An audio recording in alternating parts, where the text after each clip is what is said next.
If you don't have room for a large garden or you want to add a unique design to your landscape, container planting is an easy way to add some personal style.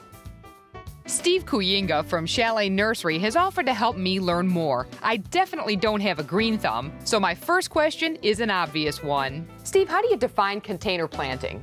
Container planting is generally a combination of plants, which may be annual flowers, perennials, trees, shrubs, ground cover plants, and they're kept in some type of a vessel above ground, which might be a beautiful pot that's created specifically for planting in, or it might be something that you're thinking of discarding from your own home. Steve has put together a few different container plantings so we can see a variety of techniques. The first is a very traditional arrangement in a heavy cast stone urn.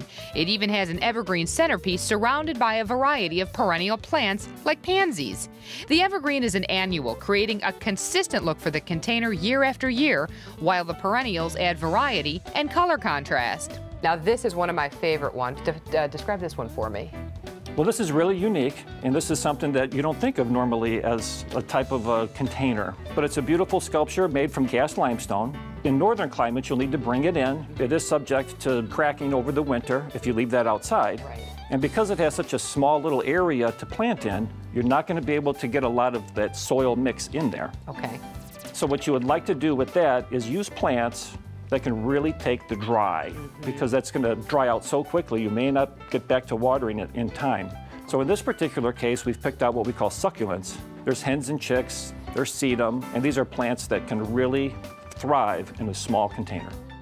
This container has a nice, colorful spring feel with daffodils as the focal point. They're positioned in the back of the pot, not the center, with shorter flowers and draping plants in front. The container's pretty unique, too. Now this particular container is made from rice hulls. Oh, wow. There's also containers that are made from cocoa fibers. So what we have that's available now are these containers that are completely made from organic and recycled materials. Okay, I'm gonna give it a shot. Steve has me fill this pot an inch or so below the rim with a soilless potting mix.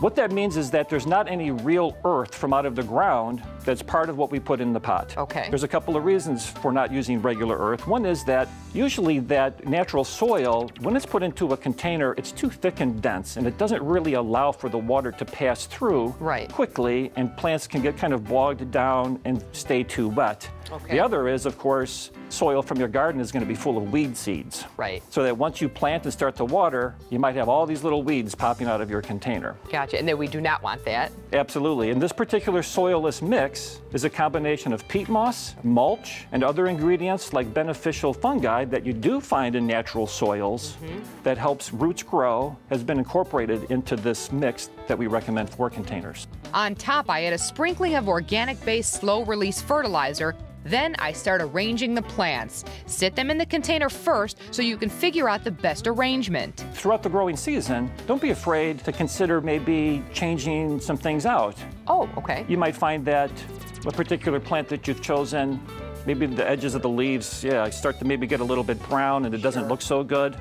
So don't be afraid to kind of renovate and rejuvenate your container throughout the season. Okay. Once you like the arrangement, it's time to plant. You'll want to insert each plant into the mix so that the top of its soil is level with the top of the mix. Make sure your plants are upright and straight. There's a special technique for removing the plants from their original containers. Now what you want to do is turn the plant over, using your hand to keep soil intact. Okay. And then using your other hand to remove the container. You don't want to just simply grab the base of the plant and yank it. Right. Because that's bad, because sometimes a plant may not have the roots really well established in that container, and you just might rip the top of the plant off from the roots. Okay. After all of the plants are in place and you're happy with the look, give your container a drink. Water the plants and mix evenly all the way around the container. All right.